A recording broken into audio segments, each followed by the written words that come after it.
திருச்சி மணச்சநல்லூர்ல இந்த திருட்டு திமுகவோட திருட்டுத்தனத்துக்கு இன்னொரு உயிர் அப்பாவி உயிர் பலியாயிருக்கு. எங்க பார்த்தாலும் இவனுங்க இந்த ஒரு 8000 ரூபாய் கூப்பன் சொல்லி ஒன்னு எடுத்துக்கிட்டு திரியுறாங்க. அதை எவ்வளவு பேர் கண்டனம் தெரிவிக்கிறாங்க, இதை செய்யக்கூடாது அப்படின்னு. எப்படிலாம் மக்களை மூலச்செலவை பண்ணி மன உளைச்சலுக்கு ஆளாக்குறாங்க பாருங்க.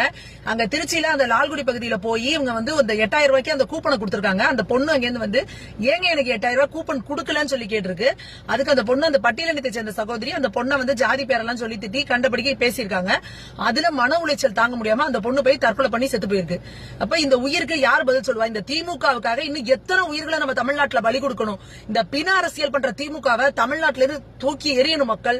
8000 ரூபாய் கூப்பனை வச்சுட்டு எதுக்குடா ஏமாத்திட்டு இருக்கீங்க? அந்த 8000 ரூபாய் கூப்பனை வச்சு என்ன பண்ண முடியும்?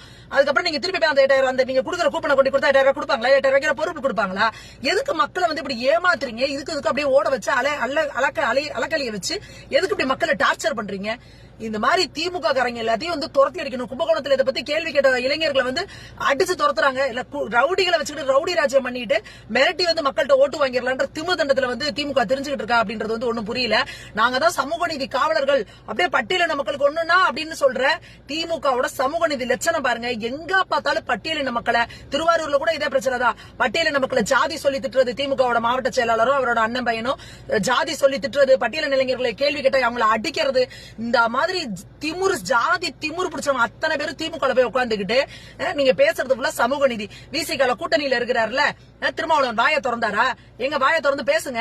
என்ன பண்ணிட்டு உட்கார்ந்து இருக்கீங்க? கனிமொழியக்கா இறந்தது, ஒரு பட்டியலின சகோதரி இறந்து போயிருக்கு அந்த பொண்ணு. கனிமொழியக்கா வாயை திறக்க வேண்டியதானே? பேச வேண்டியதானே? பேச மாட்டீங்க. திமுக அப்படிங்கறது நய வஞ்சகர்களின் கூடாரம். அது இந்த திமுகவை ஒழிச்சு கட்டியே தீரணும். சம்பந்தமே இல்லாம தமிழ்நாட்டுல லட்சம் பிரச்சனை, சட்டம் ஒழுங்கு சரியில்லை, பெண்களுக்கு பாதுகாப்பு இல்ல, பட்டியலின மக்களுக்கு பாதுகாப்பு இல்ல, இவ்வளவு பிரச்சனை இருக்கு. 5 வருஷம் கேவலமான ஒரு ஆட்சியை கொடுத்துட்டு டெல்லியா பாருன்னு முதல்வர் கேமரா வச்சுட்டு ஷூட்டிங் எடுத்துட்டு உட்கார்ந்து இருக்காரு. இதுக்காகவே திமுக வந்து அடிச்சு துரத்தணும் தமிழக மக்கள்.